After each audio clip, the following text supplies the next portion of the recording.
So, exploring numbering system, data encoding, and binary arithmetic operation. So, let's start with my objective. Numbering system, conversion, data encoding, binary arithmetic operation. So, first, ang gipabuhat sa amoa is, ang gipabuhat is, mag-try mi og input sa rapid table, which is a web application sa conversion gikan aning decimal to binary, tapos among manual proofing. So first na-convert ko og decimal number nga 29.25.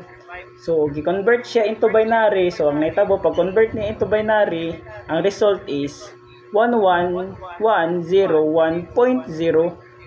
so ako ni siyang gi manual proofing. So ang manual proofing is kani.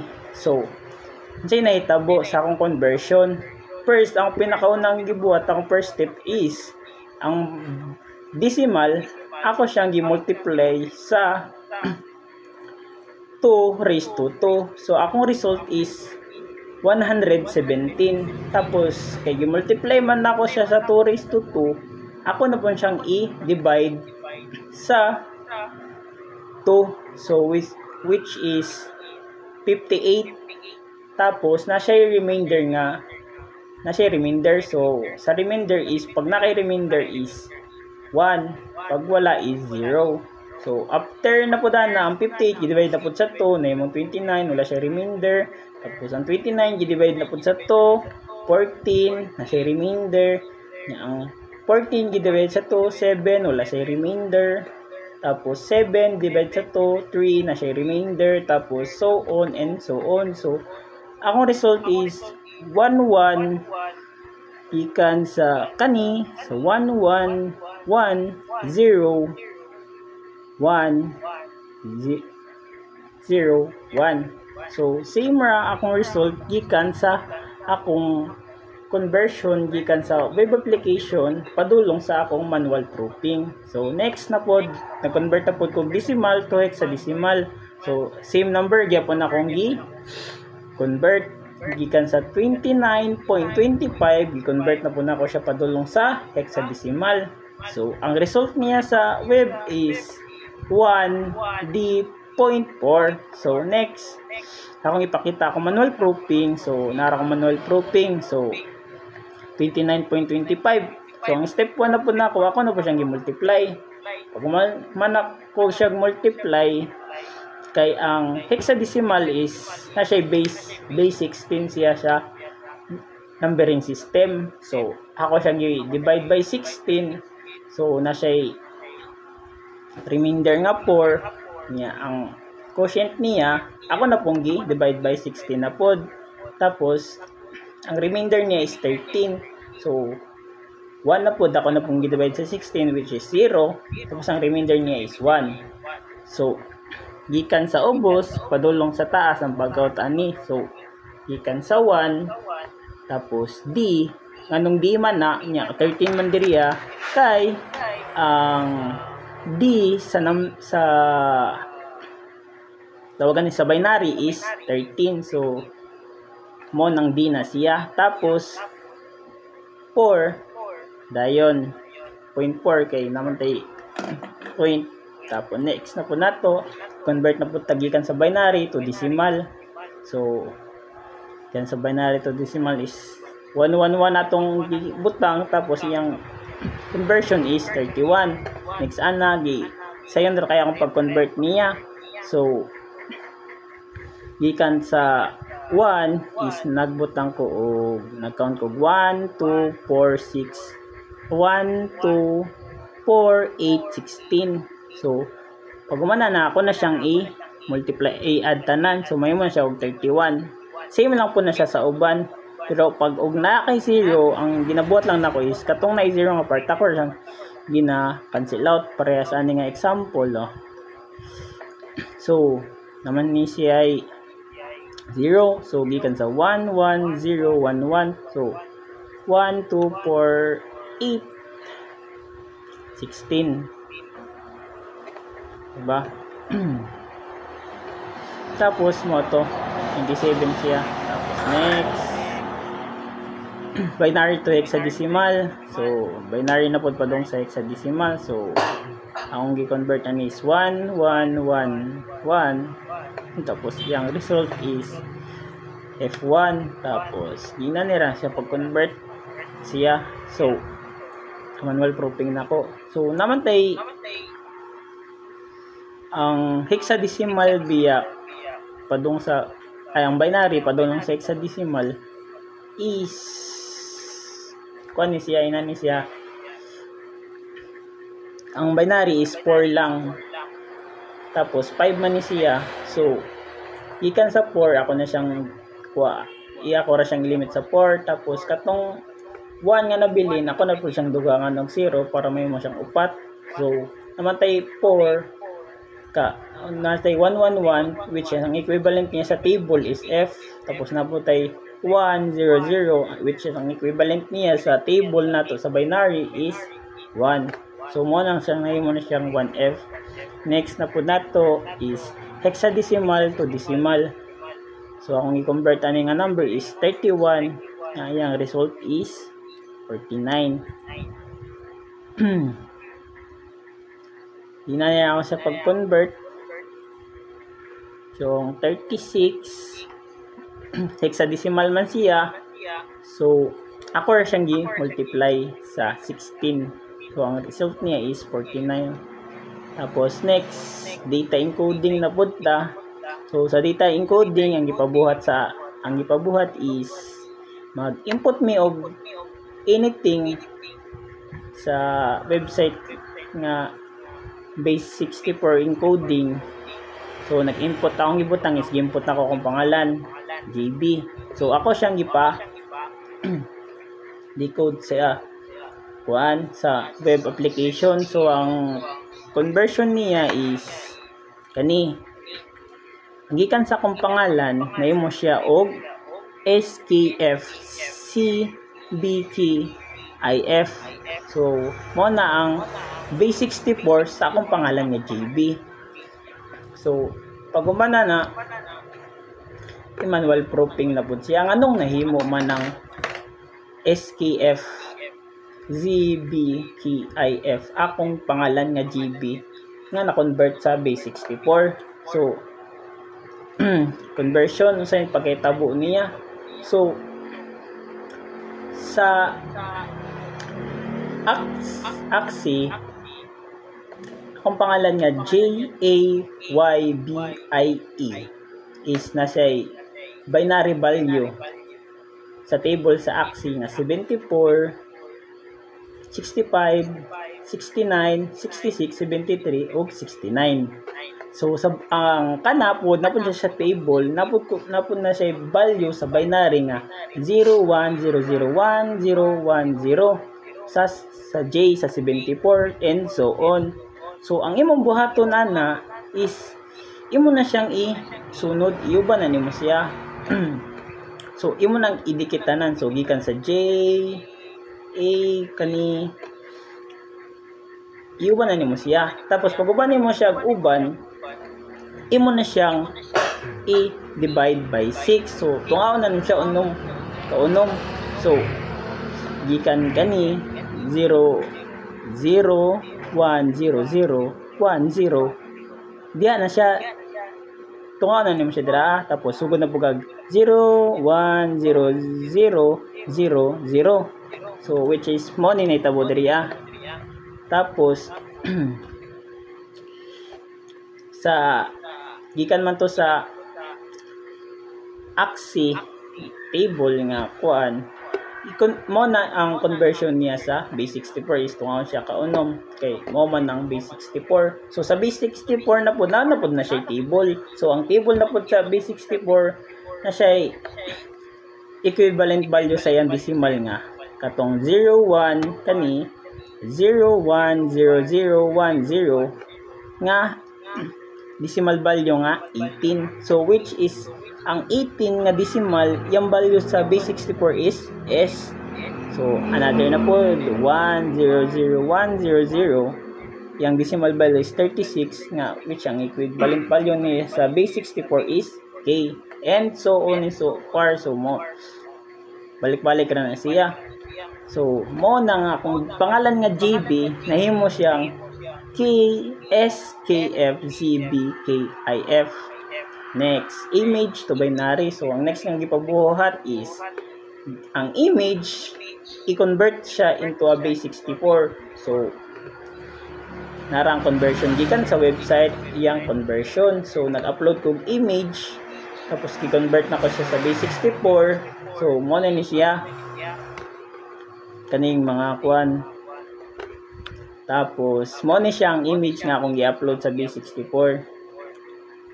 Tapos pag ana siya diri sa na-search nako, ang base 64 is very sensitive if it works group of 4 characters. If you remove or change the character randomly, na possible nga ang pag i-convert nimo siya balik, mabungkag siya or dili nimo siya makita. So dapat pag magtanggal ka or nakitanggalon kay nag-experiment ka, na possible nga imong gitanggal is dili na gid siya mabalik sa image kay sensitive to siya nga part sa base 64. Then kani nga part akong makita man diri akong i-zoom. So kani nga part akong tanggal sa akong gi-convert nga image sa base 64. So natanggal ko ani, mo ni akong gitanggal.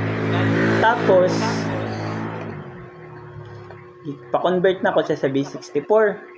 O balik. So pag-convert niya, mo na siyang naitabo. So ang naitabo is katunga na lang siya. So ang image is na-interrupt na or nabawasan na. So dili na siya buo parehas kagay na kani. Buo siya. So nabawasan na siya. Tapos kinanglan na po na to siya i-manual proofing. Nganong nahitabo man na siya dira.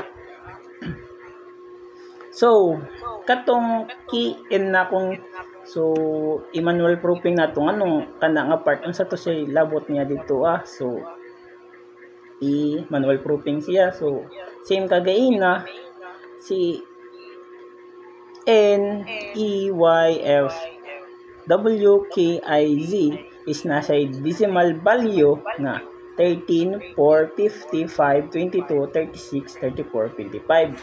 So mo na yang decimal value.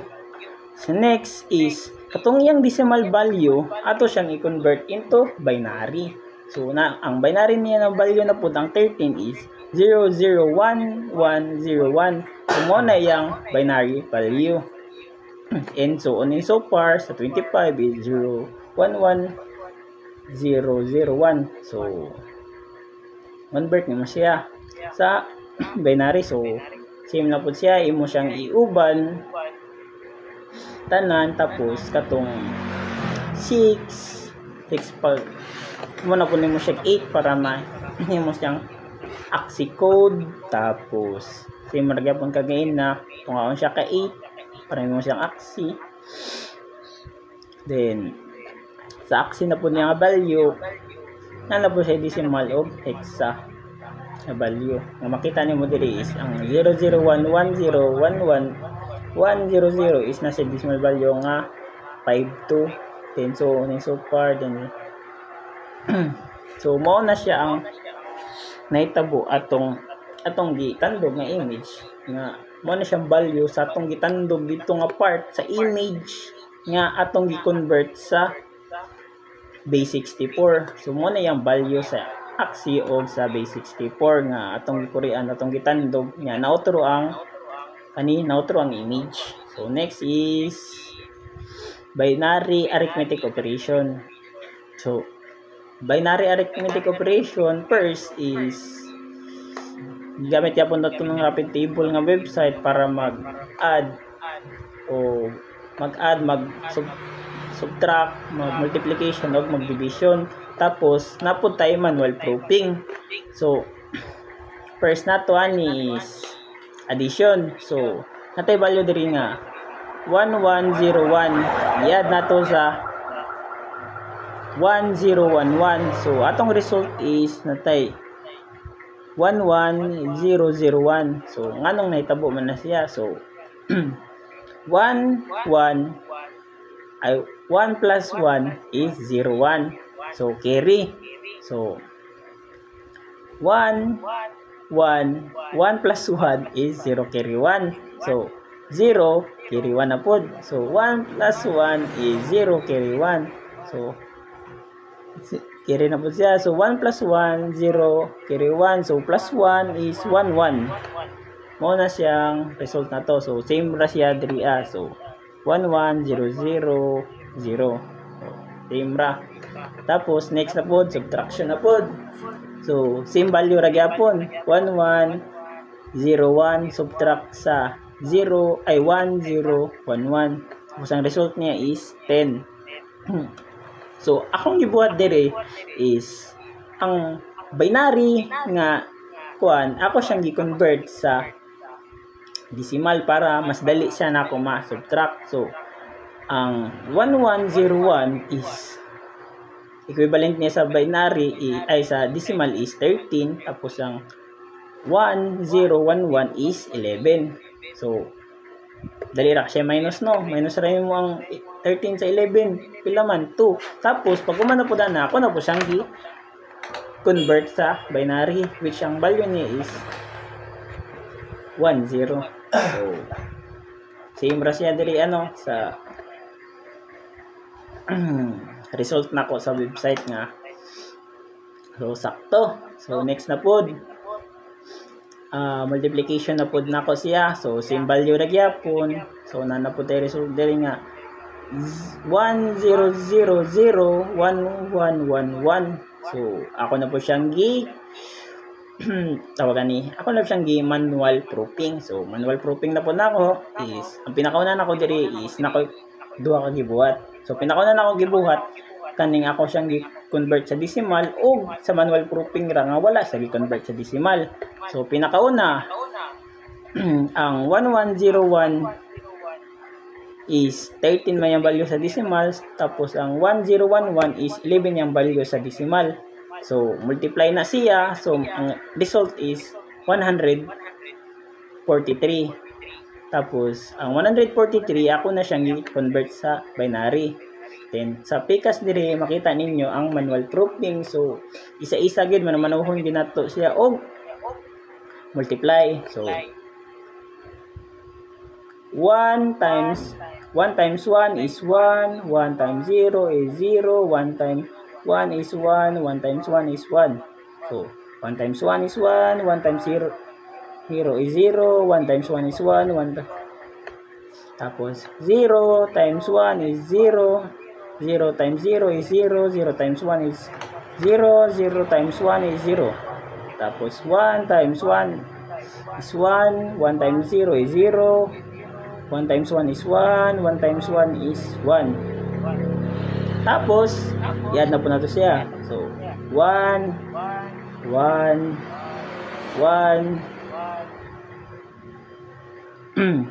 1 plus 1 is 0, 0, 1, plus 1, 1, carry 1. So, 1 plus 1 is 0, carry 1. So, 1 plus 1, 0, carry 1. So, 1 plus 1 is 0, 1. So, muna itong manual proofing. So, same ra siya diri sa website na ito nga pag-multiply. So, 1, 0, 0, 0, 1, 1, 1, 1, 1. So, same ra siya. Next na to is, atong last is binary division. Division na po siya. So, same value ra gyapon tang 1101 divide na to sa 1011. So atong result is 1.0010111101011. So akong same rapot sa akong gibuhat gayon na ako na po siyang convert sa binary. So nahimo siyang 13 tapos 11. So ako siyang i-divide. So, tapos ako na po siyang i-convert sa sa binary, which is same rag result sa akong previous nga akong gi-search kagaya na sa rapid table nga ako siyang gi-convert. So, sa akong manual proofing. So, I think mo na lang tong last sa akong PPT. So, that's all my discussion about our presentation in exploring numbering system, data encoding, and binary arithmetic operation. So that's all. Thank you.